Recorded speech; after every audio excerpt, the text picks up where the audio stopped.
नमस्कार आप सभी को। राष्ट्रपति की श्रृंखला के अंदर भाग 1 में अपनों ने राष्ट्रपति से संबंधित सभी अनुच्छेदों को देखा था, जिसमें आर्टिकल 52 से 62 तक चर्चा की थी। आज हम बात कर रहे हैं राष्ट्रपति की शक्तियों की। राष्ट्रपति की शक्तियाँ, और इसको हम कई भागों में बांटकर पढ़ने वाले हैं। आपको स्क्रीन पे दिख रहा होगा कि राष्ट्रपति की शक्तियों को मैंने मुख्यतः कार्यपालिक या प्रशासनिक शक्ति, विधायिक शक्तियाँ, उसके अलावा न्यायिक शक्ति, सैन्य शक्तियाँ और वित्तीय शक्तियाँ, कूटनीतिक, आपातकालीन अध्यादेश की, विटो की, उसके अतिरिक्त भी जैसे क्षमादान की शक्ति है और अन्य एक आदि और जो भी शक्तियाँ होगी उन्हें हम विस्तार से पढ़ेंगे। जो भी हमारे क्वेश्चन आने लायक हैं, जो भी जितना भी टॉपिक हैं, जो ये टॉपिक है पूरा क्लियर हो जाएगा। आपको करना क्या है, तो सिर्फ आपको वीडियो को पूरा एंड तक देखना है और सभी के सभी क्वेश्चंस और शक्तियों के नोट्स बना लेने हैं। चलिए उसके बाद अपने स्टार्ट करते हैं राष्ट्रपति के पहले शक्तियों को। सबसे पहले स्टार्ट करेंगे अपने कार्यपालिक या प्रशासनिक शक्तियों को। सबसे पहले अगर अपने बात करें कार्यपालिक और प्रशासनिक शक्तियाँ, तो अपनों ने बात की थी कि आर्टिकल 53 कहता है कि ये संघ की जो समस्त कार्यपालिक शक्तियाँ हैं वो राष्ट्रपति में निहित होगी। ये अपनों ने कल भी पढ़ लिया था अनुच्छेद में। उसके अलावा अनुच्छेद 77 कहता है कि भारत सरकार की समस्त कार्यपालिक कार्रवाई राष्ट्रपति के नाम से की जाएगी। उसके अलावा अपनों को पता है कि कार्यपालिक शक्तियों का प्रयोग राष्ट्रपति आर्टिकल 74(1) के तहत क्या कहते हैं कि मंत्रिपरिषद की सलाह पे ही करेगा। यानी अपने जो भी शक्ति पढ़ रहे हैं वो वास्तविकता में राष्ट्रपति के नाम से तो है, लेकिन वो कर कौन रही है, वास्तविकता में मंत्रिपरिषद ही कर रही है। ठीक है। और कार्यपालिक शक्तियों को याद करने की सबसे आसान ट्रिक एक ही चीज़ याद रखना कि इसके अंदर हमको सिर्फ ये देखना है कि राष्ट्रपति किस किस की नियुक्ति करता है, और एक ये बात याद रखना कि ये काम कर रहा है वो राष्ट्रपति मंत्रिपरिषद के कहने पर कर रहा है। इतनी बात समझ आ गई होगी। दो ही बातें अभी तक याद रखनी है। एक तो ये कि इसमें नियुक्ति करता है कार्यपालिक शक्तियां, कि देश में किन किन की नियुक्ति राष्ट्रपति करता है। दूसरी बात कि ये सब काम वो मंत्रिपरिषद की सलाह पे ही करता है। ठीक है, इतनी बात समझ आ गई है तो अपने आगे चलते हैं और इसकी किन किन अधिकारियों की नियुक्ति करता है इसके संबंध में पढ़ते हैं। थोड़ा सा स्क्रीन को बड़ा कर देता हूं ताकि आपको आसानी से दिख जाए। चलिए अब अपने बात करते हैं। सबसे पहले भारत के पीएम की नियुक्ति कौन करता है, तो राष्ट्रपति करता है। और ये क्वेश्चन कई एग्जामों में पूछा जाता है कि भारत का पीएम होता है तो नियुक्त होता है, इस बात का आप ध्यान रखेंगे। ठीक है। उसके अलावा पीएम की सलाह पर अन्य मंत्रियों की भी नियुक्ति कौन करता है, राष्ट्रपति ही करता है। यह आर्टिकल 75 के अंदर अपने आके पढ़ेंगे कि पीएम की नियुक्ति और पीएम की सलाह पर अन्य मंत्रियों की नियुक्ति। उसके अलावा भारत के महान्यायवादी की नियुक्ति कौन करता है, तो राष्ट्रपति करता है। महान्यायवादी भी प्रसाद पर्यंत पद धारण करता है किसके, राष्ट्रपति के। माफ कीजिएगा, आगे पढ़ते हैं। तीसरी बात करें तो भारत के केक की नियुक्ति, भारत के केक की नियुक्ति कौन करता है, तो केक की नियुक्ति भी राष्ट्रपति करता है। उसके अलावा आपको सभी को पता है कि राज्यपाल और यूटी के उपराज्यपालों की नियुक्ति भी राष्ट्रपति करता है, और हाई कोर्ट और सुप्रीम कोर्ट के जजों की नियुक्ति भी राष्ट्रपति करता है। तो 5 नियुक्तियां पढ़ी अपनों ने शुरुआत में कि सबसे पहले तो पीएम की, और पीएम की सलाह पर मंत्रियों की, फिर महान्यायवादी की, केक की, राज्यपाल और उपराज्यपालों की, और हाईकोर्ट और सुप्रीम कोर्ट के न्यायाधीशों की। ठीक है। उसके अलावा अब अपने पढ़ते हैं बहुत सारे संवैधानिक और सांविधिक अध्यक्ष है जिनकी नियुक्ति कौन करता है, राष्ट्रपति करता है। सबसे पहले अनेक आयोगों के अध्यक्ष और सदस्यों की नियुक्ति कौन करता है, तो राष्ट्रपति करता है। और जिसमें सबसे पहले अपने पढ़ेंगे, आपको पता है कि आयोग कई तरह के होते हैं, संवैधानिक होते हैं, सांविधिक होते हैं, कार्यकारी आयोग होते हैं। तो सबसे पहले जो अपने कर रहे हैं तो कि कौन कौन से संवैधानिक आयोग है जिनकी सदस्यों की नियुक्ति और अध्यक्ष की नियुक्ति राष्ट्रपति करता है। जिसमें सबसे पहला कौन सा है भी, तो सबसे पहला है तो वो है निर्वाचन आयोग। तो निर्वाचन आयोग के अध्यक्ष और सदस्यों की नियुक्ति कौन करता है, राष्ट्रपति करता है। उसके बाद अपने बात करते हैं और कौन कौन से हैं। सबसे पहले अपना निर्वाचन आयोग पढ़ लिया। निर्वाचन आयोग के बाद वित्त आयोग आर्टिकल 280 के अंदर है, याद रखें। वित्त आयोग आर्टिकल 280 के अंदर है।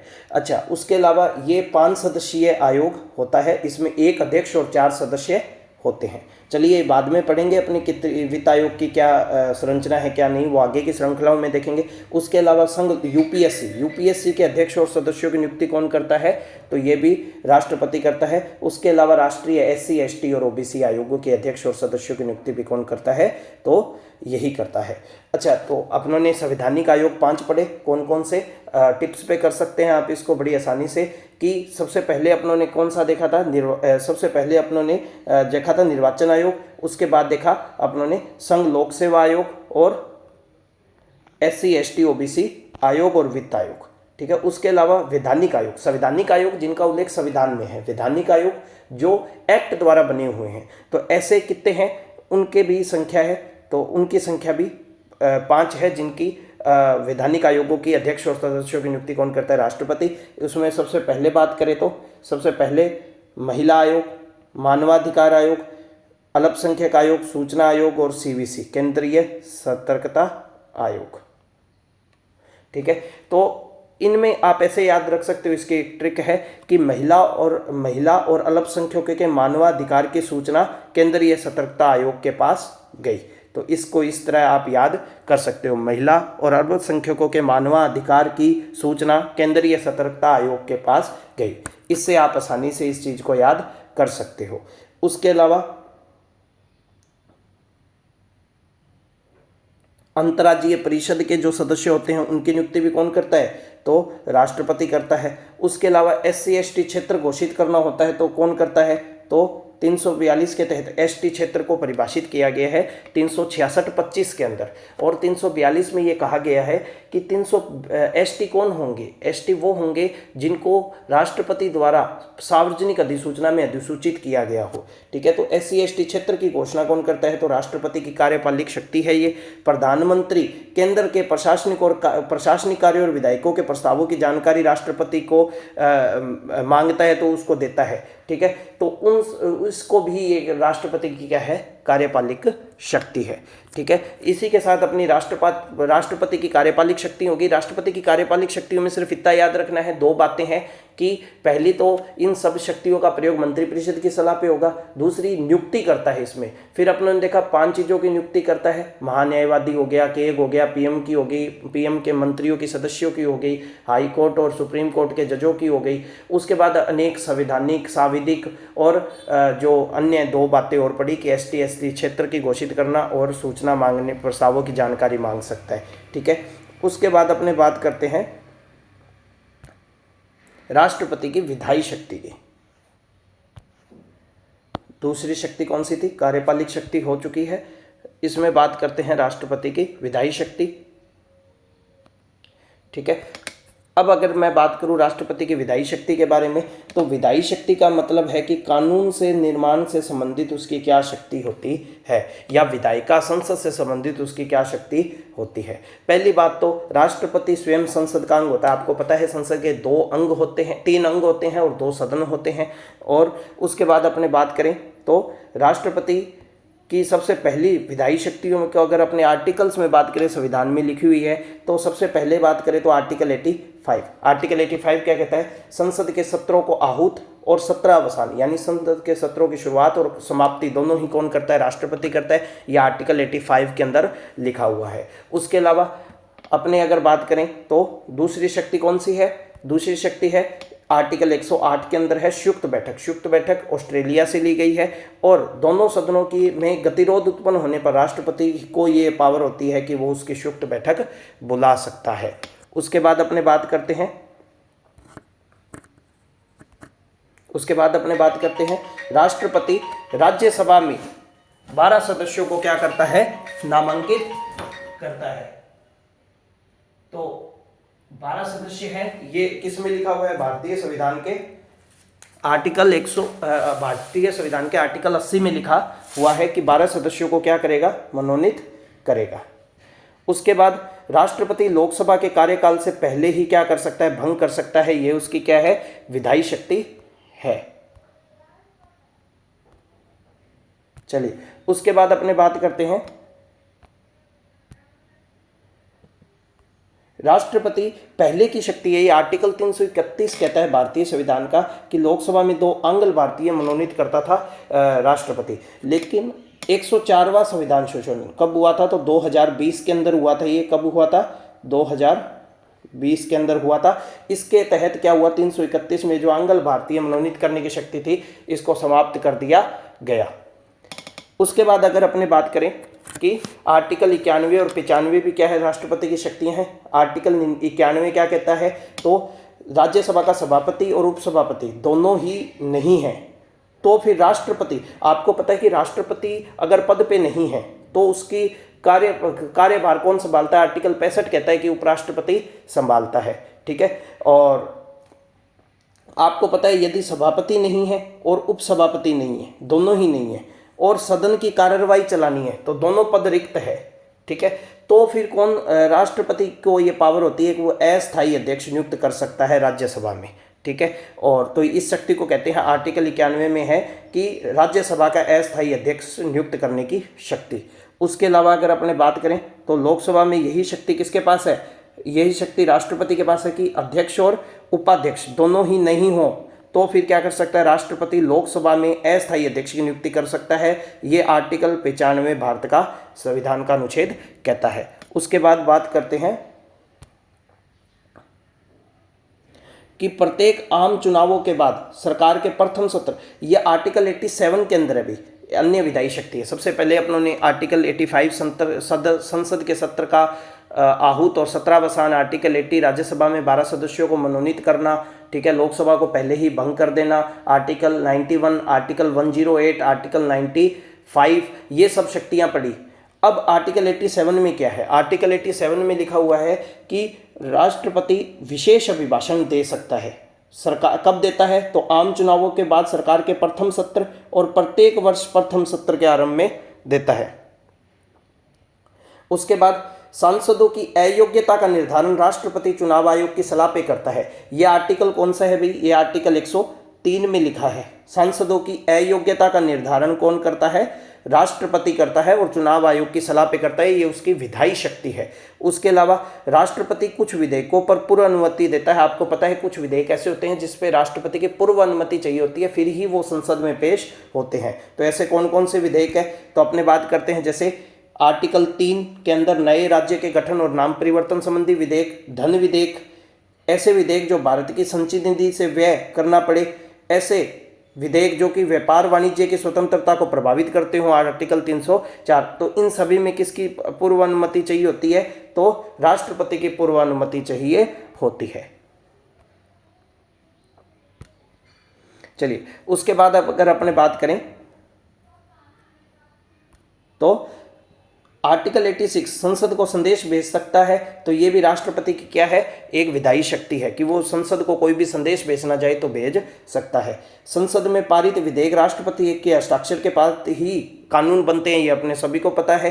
ठीक है, राष्ट्रपति की सहमति के लिए कोई भी विधेयक आता है, मान लीजिए राष्ट्रपति के साइन के लिए कोई भी विधेयक जाता है तो राष्ट्रपति के पास 3 विकल्प होते हैं कि अपनी सहमति दे, अस्वीकृत कर दे यानी सहमति रोक दे, या पुनर्विचार के लिए एक बार लौटा सकता है। ठीक है, तो ये भी राष्ट्रपति की क्या है, विधायी शक्ति है। उसके बाद अगर अपने बात करें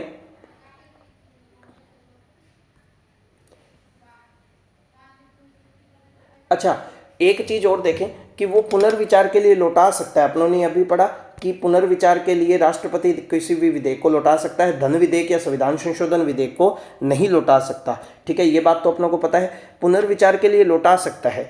अब अगर पुनर्विचार के लिए मान लीजिए लौटा दिया और पुनर्विचार के लौटाने के बाद संसद ने संशोधन करके या बिना संशोधन के वही विधेयक वापिस भेज दिया तो राष्ट्रपति वापिस अब नहीं लौटा सकता, एक ही बार लौटा सकता है, अब उसे साइन करने ही पड़ेंगे, वो बाध्यकारी है। ठीक है, उसके अलावा राज्यपाल राज्य विधानमंडल द्वारा पारित किसी विधेयक को, राज्यपाल भी क्या कर सकता है, राज्य के किसी विधेयक को राष्ट्रपति के लिए आरक्षित रख सकता है।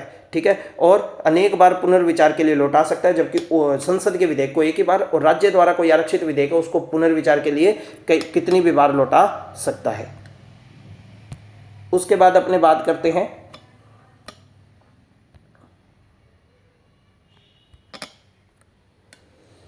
कि राष्ट्रपति के पास एक और विधायी पावर है कि वो यूटी में शांति, विकास और सुशासन के लिए नियम विनियम बना सकता है, और 4 यूटी इसमें स्पेसिफिक दिए गए हैं। कौन कौन से? अंडमान निकोबार द्वीप समूह, लक्षद्वीप, दादर नगर और दीव दमन और लद्दाख, इन चारों के लिए बात कही गई है।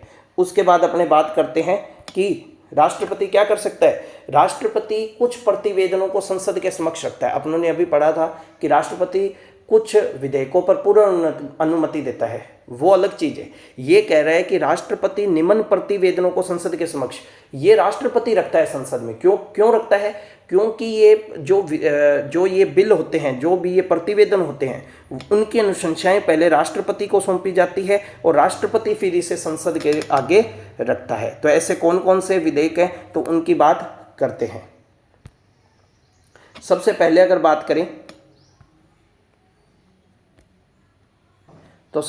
अगर बात करें तो 112 अनुच्छेद वार्षिक वित्तीय विवरण, 151 में केक का प्रतिवेदन, आर्टिकल 281 के अंदर वित्त आयोग की अनुशंसाएं, ये वही है। देखिए आप, इन सभी को राष्ट्रपति नियुक्त कर रहा है।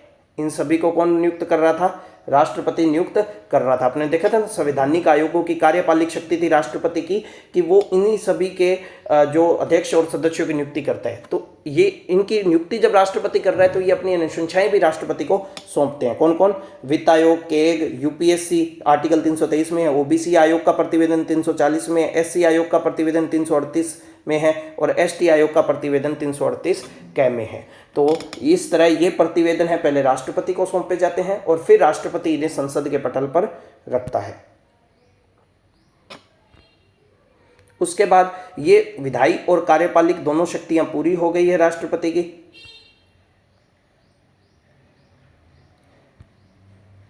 चलिए, उसके बाद अगर मैं बात करूं राष्ट्रपति की वित्तीय शक्ति क्या है, तो मैं कह रहा हूं कि अपनों ने कार्यपालिक और विधायिक शक्तियों में बहुत सारी वित्तीय शक्तियां पढ़ ली है। जैसे वार्षिक वित्तीय विवरण का पहले अनुशंसा किसको जाती है, तो पहले राष्ट्रपति को सौंपी जाती है। धन विधेयक पर जो वित्त विधेयक है, वित्त विधेयक और विनियोग विधेयक है, वो पहले राष्ट्रपति की पूर्व अनुमति से जाते हैं। ठीक है। वित्त आयोग के अध्यक्ष और सदस्यों की नियुक्ति कौन करता है, तो राष्ट्रपति करता है। ठीक है। तो बजट राष्ट्रपति की ओर से पेश किया जाता है। धन विधेयक पर राष्ट्रपति की पूर्व अनुमति चाहिए। अनुदान की मांगे राष्ट्रपति की पूर्व अनुमति से पेश होती है। राष्ट्रपति वित्त आयोग के गठन करता है और इसके अध्यक्ष और सदस्यों की नियुक्ति करता है। उसके अलावा राष्ट्रपति के अधीन 500 करोड़ की आकस्मिक निधि होती है। आकस्मिक निधि 500 करोड़ की होती है और ये राष्ट्रपति के अधीन होती है। ठीक है। उसके अलावा अगर अपने बात करें आकस्मिक निधि आर्टिकल कौन से में है, तो अपने कहते हैं आर्टिकल 266 के अंदर है। माफ कीजिएगा, 266 के अंदर नहीं है, 267 के अंदर है। 267 के अंदर है। उसके अलावा ये वही बात है कि वार्षिक वित्तीय विवरण या बजट का प्रस्तुत करता है। उसके बाद 17 की बात करते हैं। राष्ट्रपति की वित्तीय शक्ति इतनी ही थी। राष्ट्रपति की अब क्या बात करते हैं, अपने न्यायिक शक्तियों के बारे में बात करते हैं। राष्ट्रपति की न्यायिक शक्तियों में सबसे पहले राष्ट्रपति की न्यायिक शक्ति अपनों ने एक तो पढ़ रखी है कि वो हाई कोर्ट के जजों की नियुक्ति करता है, सुप्रीम कोर्ट के जजों की नियुक्ति करता है। उसके अलावा आर्टिकल 143 क्या कहता है भारतीय संविधान का, कि राष्ट्रपति विधिक सलाह सुप्रीम कोर्ट से ले सकता है। राष्ट्रपति विधिक सलाह किससे ले सकता है, सुप्रीम कोर्ट से ले सकता है। सुप्रीम कोर्ट के लिए सलाह देना बाध्यकारी नहीं, यहाँ नहीं कीजिए, सुप्रीम कोर्ट के लिए सलाह देना बाध्यकारी नहीं है।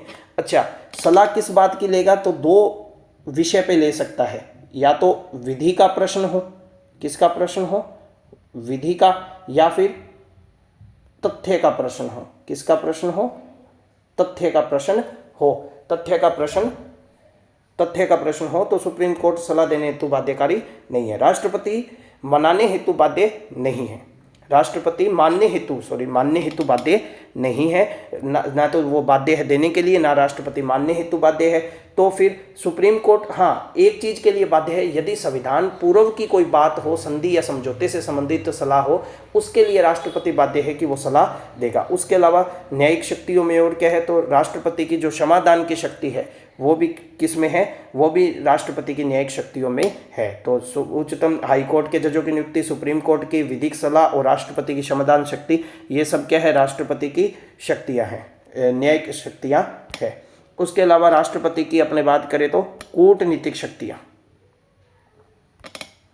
चलिए, कूटनीतिक शक्तियों में क्या करता है राष्ट्रपति, तो सभी प्रकार की अंतर्राष्ट्रीय संधि समझौते राष्ट्रपति के नाम से किए जाते हैं, पर संसद का अनुमोदन आवश्यक होता है। उसके अलावा जो अन्य देशों में हमारे राजदूत और उच्चायुक्त है, उनकी नियुक्ति कौन करता है, इनकी नियुक्ति भी राष्ट्रपति करता है। अब आपको एक बेसिक अंतर बताता हूं कि राजदूत और उच्च हाई कमिश्नर, ठीक है, उच्चायुक्त में अंतर क्या है। ठीक है, राजदूत तो किसी भी देश में अपना विदेशी दूत अपने जहाँ भी नियुक्ति होता है वो राजदूत ही कहलाता है, लेकिन जो देश ब्रिटेन के गुलाम थे वहाँ जो दूत जाता है उसे हाई कमिश्नर बोलते हैं, या अपने कहते हैं उच्चायुक्त बोलते हैं। जो भी कॉमनवेल्थ कंट्री कौन सी है, जो ब्रिटेन की गुलाम रही है, ब्रिटेन के उपनिवेश रहे हैं।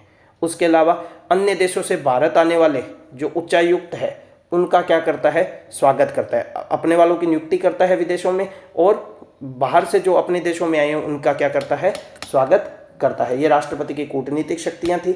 उसके बाद अपने अगर बात करें तो राष्ट्रपति की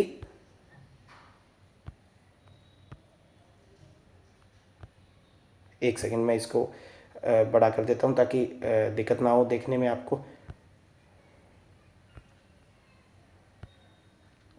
चलिए, राष्ट्रपति की सैन्य शक्तियों की बात करें तो राष्ट्रपति की दो सैन्य शक्तियां हैं। एक तो राष्ट्रपति तीनों सेनाओं का प्रमुख होता है। एक युद्ध विराम और युद्ध की घोषणा राष्ट्रपति ही करता है कि अब युद्ध है, अब युद्ध विराम है, इसकी घोषणा राष्ट्रपति करता है, पर यह घोषणा संसद के अनुमोदन के बाद ही होती ही है। इस बात का आप ध्यान रखेंगे। उसके बाद अगर मैं बात करूं आपातकालीन शक्तियां, तो 3 तरह की होती है कि राष्ट्रीय आपातकाल 352, राज्यों में आपातकाल 356। ये 352-56 मतलब आर्टिकल है, अनुच्छेद 352 में है। 356 में राज्यों में राष्ट्रपति शासन है, और वित्तीय आपातकाल 360 में ये 3 शक्तियाँ राष्ट्रपति की आपातकालीन शक्तियाँ हैं। इनको विस्तार से करेंगे, अपने अलग से जो आपातकालीन उपबंध है उनको अलग से वीडियो बनाएंगे।